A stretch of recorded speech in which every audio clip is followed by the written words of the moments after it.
তোমরা জানো কি কেন মর্তে সরস্বতী, গঙ্গা ও লক্ষ্মী দেবীকে নদী বা বিভিন্ন রূপে আমরা পূজা করে থাকি?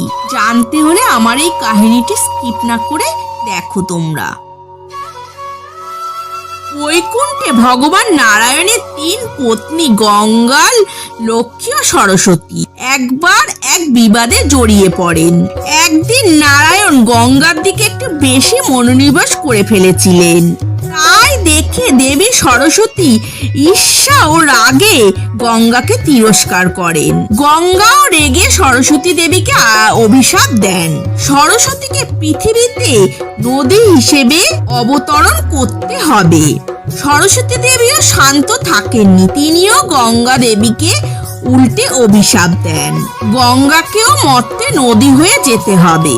দেবী লক্ষ্মী যখন তাদের এই বিবাদ থামাতে যান, তখন সরস্বতী রেগে লক্ষ্মী দেবীকেও অভিশাপ দেন যে তাকেও মর্তে তুলসী গাছ ও নদী হিসেবে জন্মাতে হবে।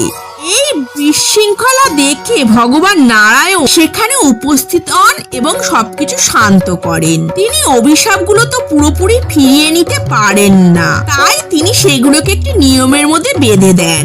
দেবী সরস্বতী ব্রহ্মার মানস কন্যা হিসেবে তার কাছে চলে যাবেন এবং মর্তে নদী হয়ে প্রবাহিত হবেন। তবে মর্তে তার জ্ঞানের রূপটি শ্রেষ্ঠ হিসেবে পূজিত হবে। গঙ্গা তিনি শিবের জটায় আশ্রয় নেবেন এবং মর্তে পবিত্র নদী হয়ে মানুষের পাপ মোচন করবেন। লক্ষ্মী মর্তে তুলসী গাছ ও পদ্মাবতী নদী হিসেবে থাকবেন। তবে তার আসল রূপটি সবসময় নারায়ণের হৃদয়ে থাকবে।